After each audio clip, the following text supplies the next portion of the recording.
Hi, it's Stephen Shalowitz here from the One Way Ticket Show. I'm excited to announce our new YouTube channel where we're taking some of our classic episodes and releasing new ones as well. Make sure that you subscribe to the channel on YouTube, and also when you're there, ring that bell so you never miss an episode. From New York City, I'm Stephen Shalowitz, and this is the One Way Ticket Show.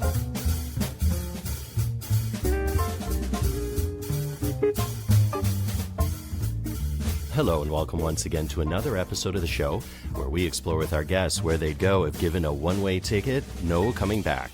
Their destinations may be in the past, present, future, real imaginary, or even a state of mind. The only caveat, there's no coming back. Our guests can interpret their journeys any way they like. You can listen to all episodes on our website, theonewayticketshow.com. Once again, theonewayticketshow.com, or wherever you like to download your podcasts. All right, as for this episode, we've left our studio once again and headed across town to the home office of Bret Stephens.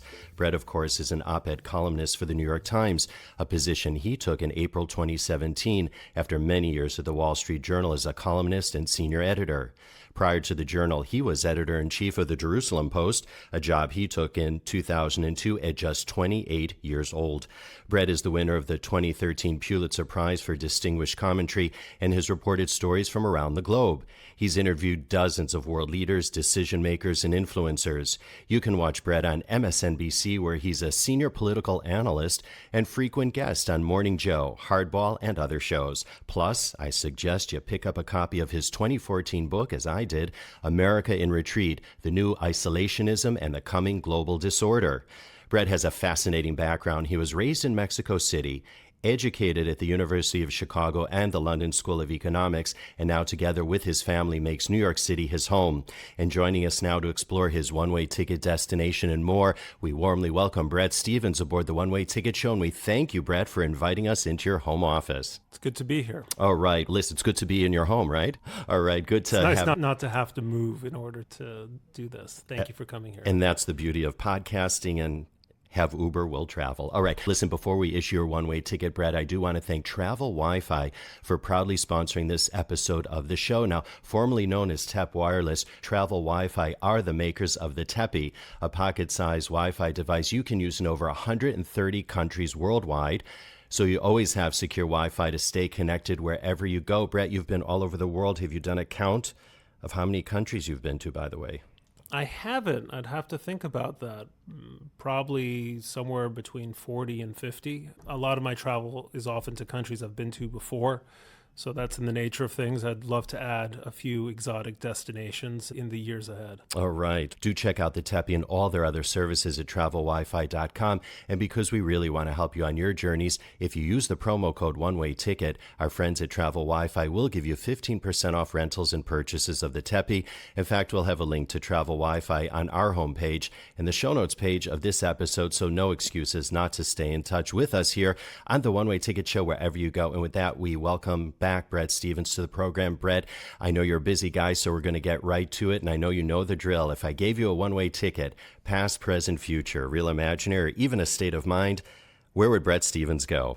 I was pondering that, and the answer is I would go to New York City 100 years hence, although I'll revise that slightly. I'll say 92 years in honor of the late Neil, the great drummer of the Canadian rock band Rush. One of their classic albums was 2112. So New York City 2112 is my destination.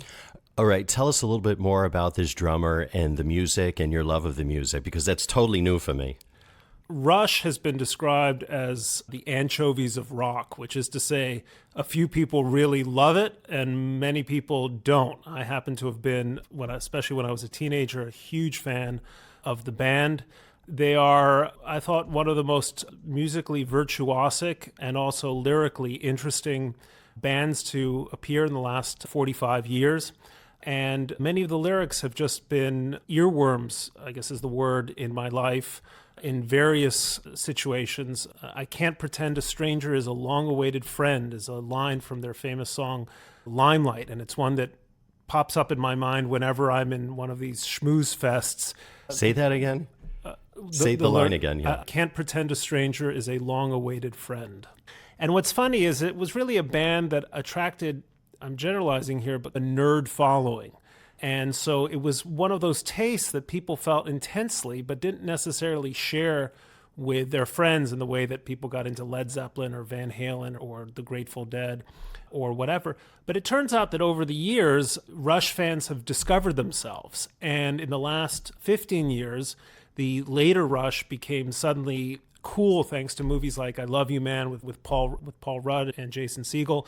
And after writing this column in honor of Peart, who died an untimely death at 67 of a brain tumor, I've been really touched and moved by the number of people who have just written me out of the blue, who feel this kind of brotherhood of, I say brotherhood because the fan base was overwhelmingly male, brotherhood of Rush fans who at some key moments in their life were deeply touched by the music, felt not only inspired by it, but understood by it.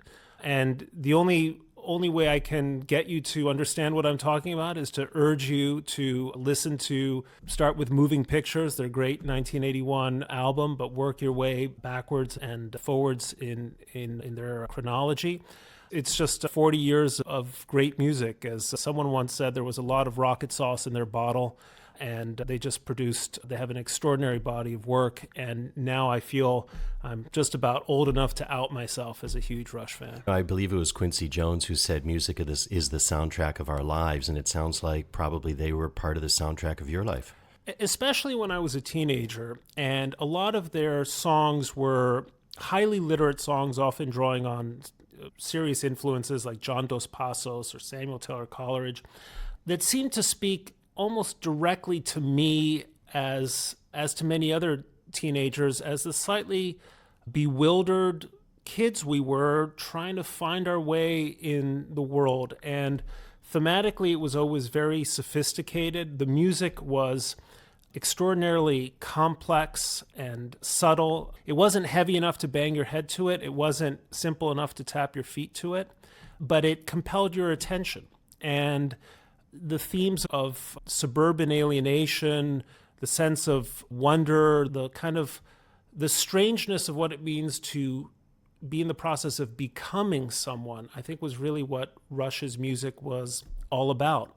And when I learned of the drummer's death, it hit me as if I had lost a beloved uncle, although I never came closer to more than 200 feet from the stage. Right. Before we really dive into your one-way ticket journey of 92 years from now, are you a musician yourself? Not I see at all. right behind you a piano. So my wife is very musically gifted and inclined. She's a classical music critic for the New York Times and mainly a violinist. The piano was the result of winning a journalism award about 12 years ago that came with a cash prize. And I was always a great believer that if you win a journalism award or some kind of unexpected money, you should put it to something solid, visible, instead of just paying the rent with it. It's a kind of unexpected bequest, and it's a nice way of remembering this particular prize. With other awards that have had money involved, I've always made a point of getting something physical that reminds me of it. All right. So getting back to your one-way ticket destination of 2112, New York City, what would Bret Stephens be doing then? Would you still be a journalist? That's a great question. I would hope that journalism would still exist. I assume it will, because any society at any point in time has always needed for its well-functioning a news that is reliable, accurate, independent, and interesting. And societies that don't have formal news mechanisms rely on rumor or word of mouth. But no society can function without something that resembles journalism. And when that journalism is professional and respectable, honorable, societies do better. So I think you can closely correlate the health of any given society with the vibrancy and sophistication and independence of its journalism. So how do you think the news gathering apparatus will look like in 92 years? How will we be consuming our news then? Well, for sure, technologically, it will be very different. Look, newspapers, that is the physical paper that some of us still get, really just represent technology. It was for about 250 years, the cheapest way of disseminating to a wide audience the same set of facts, the same set of written materials. And in the last 15 years in particular, maybe 25 years, I guess, from the start of digital media, we've discovered new technologies. I suspect that will evolve in ways that are difficult to imagine from now. If you just went back, never mind 92 years, if I just went back to my freshman year of college, which was not 30 years ago, I would never have imagined iPads. I would never have imagined smartphones with people keeping track of all sorts of things on their wrists. That was like something out of Maxwell Smart. And let alone people talking to one another on their phones in a mobile exactly location. Or walking down the street Right. and having a conversation with someone not visible because And halfway around the world. Yeah, because they have something in their ears. So I imagine that the pace of technological change will remain at least as fast, if not accelerate, over those intervening decades. And I can only begin to speculate about what it might look like. You really have to turn to science fiction to get a sense of what that could be. Yeah, because it's really happening at a I mean, it could breakneck be speed. plugged directly into our brains Yeah. with chips and implants. But this is a side topic, but the history of futurology is a very interesting history because a great many futurologists of the past sort of predicted where the world would be in the year 2000, for example, and they now look quaint, to say the least. It's very few futurologists really were able to imagine the way trends would go in a way that resembles our lived experience today. What do you think New York City itself is going to look like? Let's hope it's still here. Yeah. Number one. Well, I hope so too, because you want to go there. That this great metropolis has not been inundated by rising waters or destroyed in some kind of cataclysmic attack, or that the world has not moved beyond this kind of intense urbanism that New York, and in particular Manhattan, represents. I think that human civilization, as you find it in great cities, is the richest, I don't necessarily mean financially, but the culturally and, in a sense, humanely richest form of civilization, because it involves people tightly packed together in dynamic and incessantly fluid ways, nonetheless producing, cooperating, inventing, interacting, discovering. And that's a magnificent form of civilization that I think is incomparably greater than, for instance, suburbia as another means of another kind of physical human arrangement, much less rural arrangements. So I'm a great believer in New York and great cities like it, and I hope that one of the reasons I wanted it to be here is because it would give me the ability to compare what it is today with what it might be nearly a century hence. I mean, I also, as I was thinking about the question, I was thinking, what about New York from the year 1920 survives today? And there's quite a bit, just a few. Look out the window. Yeah, I look out the window and you look at, say, the Woolworth building that went up in 1913. There are all kinds of landmarks that are older than a century. So if I were to return in 2112, I suspect I would find amazingly new things, but I would be comforted by the persistence of familiar landmarks, familiar sites. I think I would still be able to find my way around the city, assuming that the grid system is still in place. And Do you think the subway is going to be clean by then? No, I predict that the subway will I agree also with you be, on that one. Look, the Second Avenue subway took, close to 100 years to produce.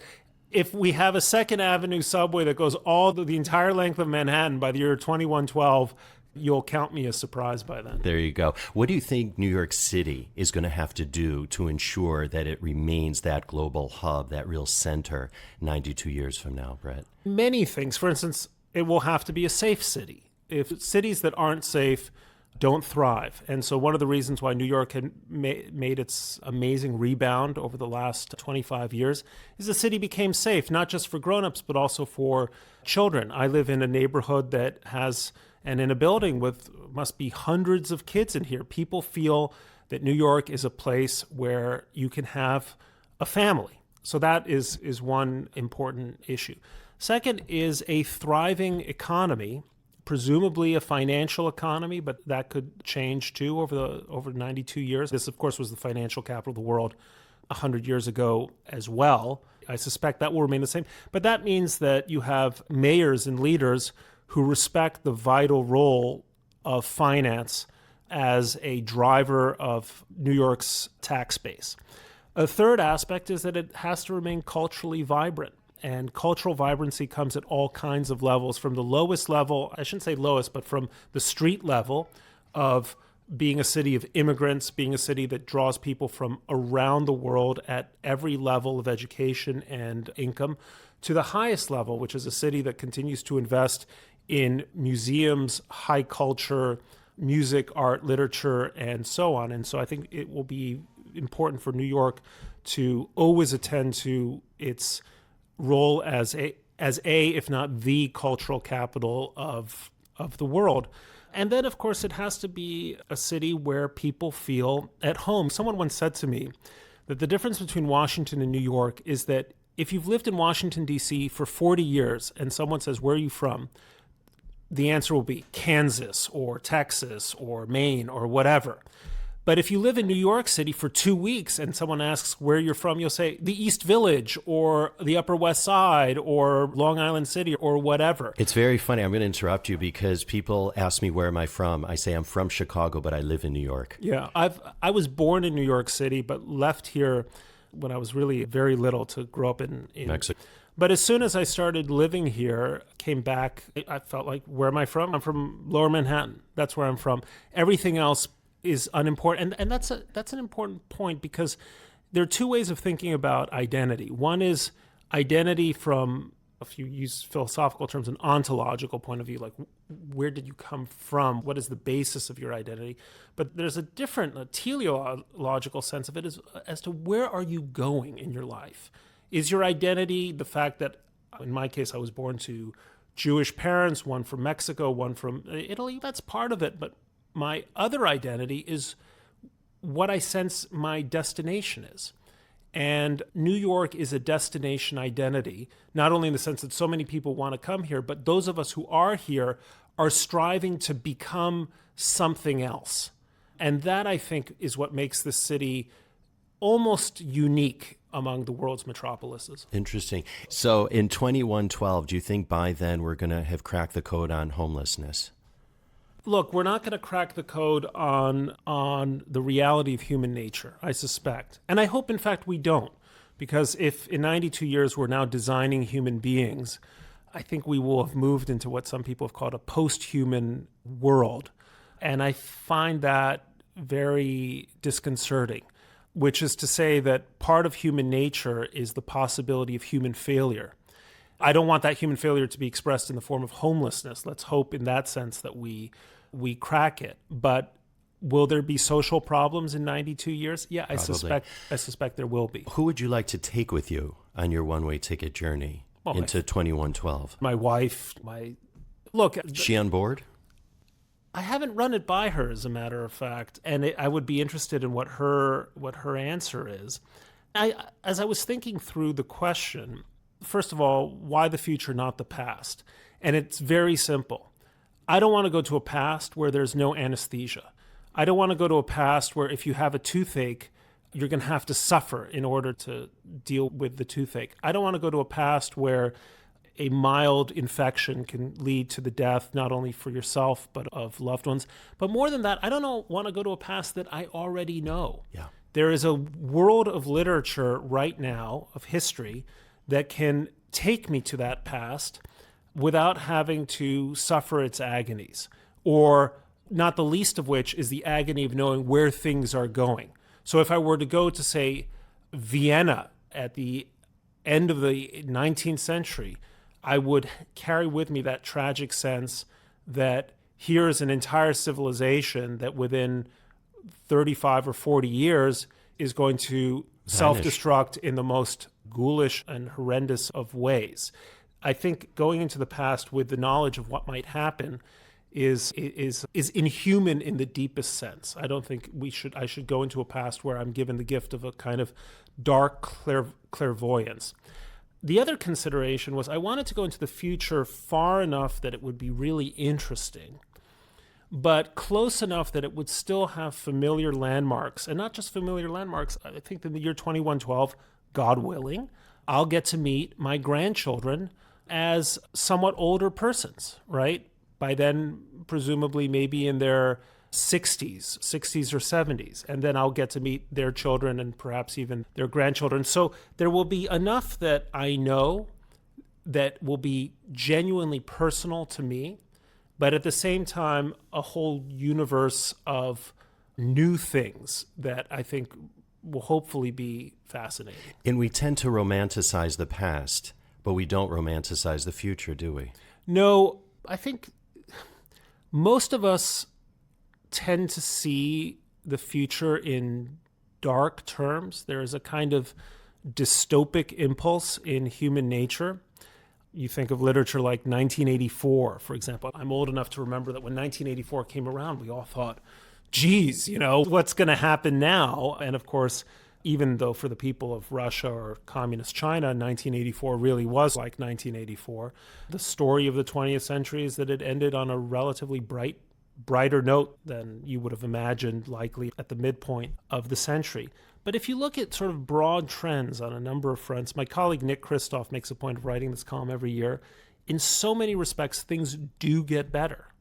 There is less extreme poverty in the world, less extreme hunger. We are making amazing advances against diseases. Just recently in the news, there was a headline that the United States has registered the largest single-year drop in cancer fatalities, something like 2.2%, which is huge when you think about it, in possibly, I think, as long as we've been recording cancer fatalities. That's thanks to being more mindful about our health, fewer people picking up bad habits like smoking, but also incredible advances in our understanding of disease mechanisms and potential cures. And I think that's wonderful. And I expect that in 2112, we will see the fruits of those advances, just as you can imagine the difference between where we are today and where we were 92 years ago, 1928, when I don't even think there was penicillin. Tuberculosis was a major killer. The Spanish influenza. Exactly. Yeah, absolutely. What would you like to tell people in 2112 about our time today, and what do you think their response would be, Bret? Oh, good question. I'm not sure I could tell them very much because assuming that there's still some historical literacy 92 years hence, they would know our era pretty well. One aspect of the present is that we seem to have resurrected some of the less helpful political habits of the past. One of the points that I often note is that the era of mob politics, which you would have thought went out of style in the 1930s, at least in most of the developed world, is now back thanks to the ability of social media like Twitter to create digital mob politics, where you can gather many thousands of people to cast digital stones at one unpopular person or cause or whatever. And that, I think, that's interesting in the way in which technologies can unexpectedly resurrect human and political phenomena that we thought we had safely put into our past, for the simple reason that human nature really doesn't tend to change. The patterns and habits of human nature in 2020 are not so different from the ones that we see in Thucydides' account of the Peloponnesian War 2,400 years ago, and I suspect that they won't change that much in 92 years. So in that sense, I won't be able to tell that future generation very much that they don't already know. So 92 years from now, will you be reading the memoirs of a President Ocasio-Cortez? Oh, I hope not, unless she's very young and people grow and change and learn things in their 30s and 40s that they didn't necessarily know when they thought they knew everything in their 20s. What I do know is that we'll be in for surprises. Not long ago, I watched the movie Back to the Future with one of my kids. I hadn't seen it since it first came out in the 1980s. And there's this great exchange where, what's his name, Michael J. Fox, Marty McFly, goes into the past to meet his crazy scientist friend. And Michael J. Fox says, hey, I'm from the future. I'm from the 1984, 1985. And his friend says, Doc says, oh yeah, who's president in 1985? And he says, Ronald Reagan. And the answer is, the actor? That's ridiculous. And if we had said 30 years ago or 25 years ago, the president, if we'd said 10 years ago, the president in 2020 is going to be Donald Trump, we would say that's absurd. So I think the one certainty is that we're going to find ourselves surprised, amazed, or horrified by who ends up in the White House. By the way, you're a smart guy. Have you ever thought of running for office yourself, or maybe because you are a smart guy, you've decided not to run for office? No, I don't think I'd ever run for office. I think. Would you take an appointment? Maybe. Depends. It depends on working for whom, on what. And look, if at some point in the future some president I respected, which is to say not Trump, asked me to serve in a capacity where I thought I could do good, I would have an obligation, morally speaking, to say yes. I don't think any patriotic person can easily say no unless you have a rock-solid personal reason. But politics, no, I don't think so at all. I'm not very good I'm a contrarian by nature. And there's something within me that sort of rebels at the thought of agreeing with too many people. I'm more comfortable when more people disagree with me than when they agree with me. And I find that oftentimes people can create greater influence and have a greater impact outside of politics, can't they? That's, in a sense, a sad comment about politics in America today. I don't think it attracts the best people, and I don't think it brings the best out of people. And that's a shame, because I think our founders hoped that a better cast of human beings would want to serve as elected representatives of the people. So one of the points I've made in one column or another is that politics today seems to me to have two types of people. Shameless people who just don't care that their worst behavior is exposed to public view, and stainless people who have gone through life very carefully, never making a serious mistake. I think 99% of us are somewhere between those two extremes. And because of the nature of politics, the intrusions into the private lives of public individuals, the constant that are made about people's characters and so on, it's very hard for a person with, even people who've led totally honorable and respectable lives, to say, I want to throw my hat into a ring, where the worst thing I've ever done in my life will be for thousands, if not millions of people, the only thing I've ever done in my life, or where every word I say will be taken out of context and used against me.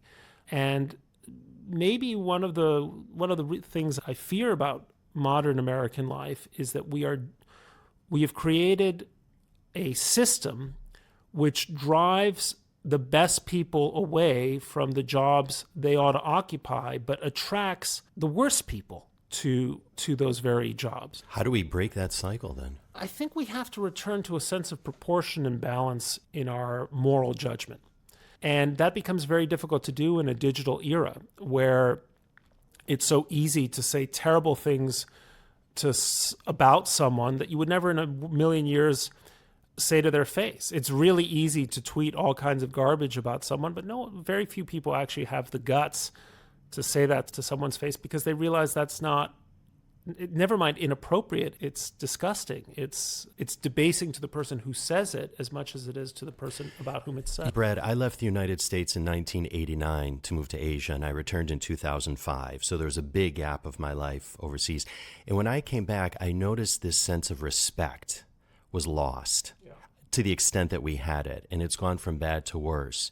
And I'm wondering if the genie's out of the bottle, and as we look to 2112, will we ever be able to regain a modicum of respect for the individual, for ourselves, for other people, for society? So that's a great and profound question. I am struck by the extent to which not only do things decline in sudden and unexpected ways, but there's also such a thing as regeneration. Cities regenerate. I don't think anyone 45 years ago would imagine that Pittsburgh would reinvent itself as a smaller but thriving, innovative, livable place. I'm just choosing Pittsburgh out of a... It's a good example. I'm thinking of it because here was a city that seemed to be synonymous with Midwestern, quote-unquote, Rust Belt decline, and it turned itself around. If you had come to New York in 1980, 40 years ago, with crime trends being what they were, you would imagine that they could never get better. In fact, a movie was made, Escape from Manhattan, which imagines that by, I don't know, the year 2000 or something, crime would have gotten so bad here that Manhattan would be turned into this kind of open-air Alcatraz. And instead, it turned, right? People were able to think seriously about how to regenerate an urban area and how to address criminal or social issues that too many people said were insoluble. So I suspect something like that may also happen with our politics, where at some point someone says, enough. Do you want human beings as your political leaders, or do you want crooks and liars who just have the chutzpah not to care about their own misbehavior and still present themselves as competent leaders? And have we gotten to the point, though, where people have put themselves in boxes? I'm a Republican, I'm a Democrat, I'm a conservative, I'm a liberal. And the moment that you say, if you're a diehard Republican, I think that, for example, Chuck Schumer has a point with X, or you say, I think Donald Trump was correct in doing X, and automatically you're labeled as something. Have people just boxed themselves in? Yeah, again, that changes. And right now we're in an era of ridiculous hyperpolarization, where the worst place to be in politics is somewhere in the middle. You take fire from both sides, and there seems to be no honor in being a centrist or an independent who might think in a Republican direction on subjects A, B, and C, but in a more democratic direction on X, Y, and Z. But that, I think, won't be the case forever. And it's hard to predict now what changes. Sometimes it will change because there will be a transformative political leader whose appeal cuts across boundaries in ways that are hard to foresee. In a weird way, Donald Trump is like that, but I wouldn't hold him up as any sort of role model. But we will get political leaders that will not come out of the boxes that we've designed and from which they're supposed to emerge. And on your one-way ticket journey, 2112, it sounds to me that you actually thought about that long before I even asked the question. Thought about going to the year 2112. No, honestly. You? Really? To be honest, when you proposed my doing this, I scratched my head and went, I'm going to have to... Is this guy crazy? No, it's a funny conceit. I think it's a totally cool conceit for a podcast. But it forced me to think, because like anyone else, I read H.G. Wells' Time Traveler, and you sometimes think about this or you talk about it a little bit with your kids, but I wasn't the sort of person to take that sort of speculation And does seriously. the future actually impact you today in what you do? Our ideas about what the future may hold impacts me, in the sense that if you are in the business of providing commentary on public affairs, one of the responsibilities is saying, hey, there's an alarming trend here. How are we going to stop it? Or if we let this continue, we're going to run into the following set of problems. So in that sense, of course, it impacts what I do today. More broadly, though, it's, I think, something that is ubiquitous to anyone who has children. You do feel, at some level, a responsibility to set a model about being a parent so that they understand what true parenting ought to be like, and to contribute to have a civic life. A lot of what I do, which I don't talk about, is just I'm on a lot of advisory boards or do other kinds of civic work, because I think that's just an important part of being a human being. Or philanthropy. I feel very strongly that if you have money that you can give away, that should be a very central part of your identity. And I want my kids to have that example, that generosity is always its own reward, and the pleasure of giving to great causes or valuable people, that is immeasurably more satisfying than buying yourself a car that's worth $10,000 more than whatever you can afford. Bret, I'm super mindful of the clock, so just a couple of other bases before we push off. You're a Pulitzer Prize winner and chair 2 Pulitzer juries, so you're eminently qualified to offer advice to journalism students. What do you tell them as they study journalism and begin practicing their craft? Don't go to journalism school. There you go. Learn something. Learn about literature. Learn about the world. History. History is something that people should just, as a matter of fact, always read. They should. It's every bit as important in understanding the world as a city map is in understanding your location. Yeah, it's amazing when I see, for example, reporters on television that they're just plunked into a particular location and they have no understanding of context. There's a kind of relentless presentism there. Yes. That I think really enfeebles us professionally and analytically. I think that I don't think that you need anything more than 6 months on some on-the-job apprenticeship at a local newspaper to figure out the basics of the craft. But great journalism really requires people whose minds wander widely because they have a sense of curiosity, adventure, and an openness to other people and other points of view.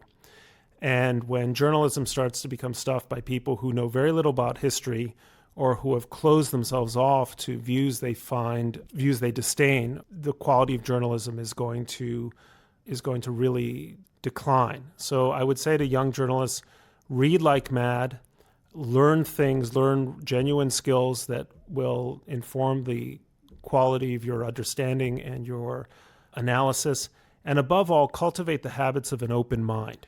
If you can't do that, you shouldn't be in the business of journalism. If you can't see that not everyone sees the world the way you do, and not only is that okay, but it's what enriches our society, then you have no business being in the trade. And where are you getting your news?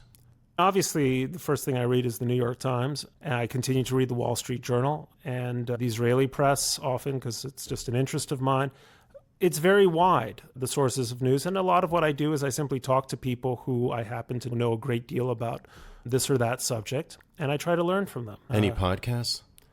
No, I'm not a podcast guy. Not yet. Not yet. But I will be soon. I'm moving in that direction. I have to say, as we begin really now to wind down our conversation, I've been waiting a couple of years to publicly thank you for something. What's that? And that's for enabling me to have Dick Cavett on my show.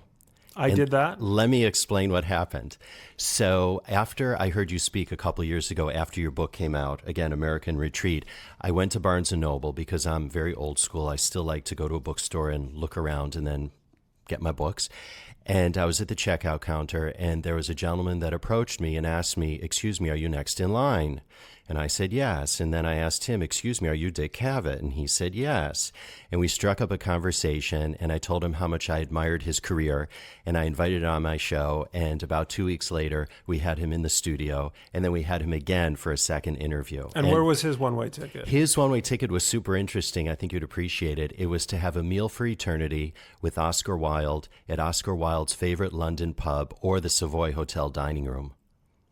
That's pretty cool. Isn't that cool? That's a good answer. It was and so we talked about it, and during the first interview, and there was still plenty to cover during the second interview with him about that one-way ticket journey and a whole bunch of other subjects, as I'm sure you can appreciate with Dick Cavett. So I have to thank you, and I have to thank your publisher, Penguin Books, for coming out with the book so that I can get it and go to Barnes & Noble and meet Dick Cavett and have him on the show. That's a great story. Isn't Thanks it? for telling me. So he was just brilliant. Listen, so many other topics to cover, but again, I'm super mindful of the clock, so we're going to just leave it right there. We would love to have you back on the show, talk more about the future, and of course, news of the day. Everyone was, when I told people I was going to have you on the program, they said, can you ask him about Iran? Can you ask him about North Korea? Can you ask him about this, that, and the other? And I said, I'd like to. I said, but the news cycle changes so quickly by the time that we talk today, and then it gets uploaded, the world's going to do 10 somersaults, so you never know. But would still like to have you back, Bret. Thank you so much. Thank you. And we'll indeed have information about Bret on the show notes page of this episode on our website, theonewayticketshow.com. And once again, this episode has been very proudly brought to you by our good friends over at Travel Wi-Fi, makers of the pocket-sized mobile device known as the Teppy. You just stick in your pocket or bag for secure Wi-Fi anywhere in more than 130 countries worldwide. Just visit travelwifi.com to learn more, or we'll have a link to Travel Wi-Fi on the homepage of our website in the show notes page of this very episode. And once again, if you use the promo code OneWayTicket, you get 15% off rental or purchase of a Teppy. And no matter where you are in the world, do shoot me an email, Stephen@theonewayticketshow.com. That's Stephen with a V. Share your one-way ticket destination, and let's indeed arrange a Skype call and chat, because I'm always up for a great conversation. Meantime, it's a wrap for this edition of the One Way Ticket Show. For Bret Stephens and the entire crew, I'm Stephen Shalowitz, and we'll see you next time.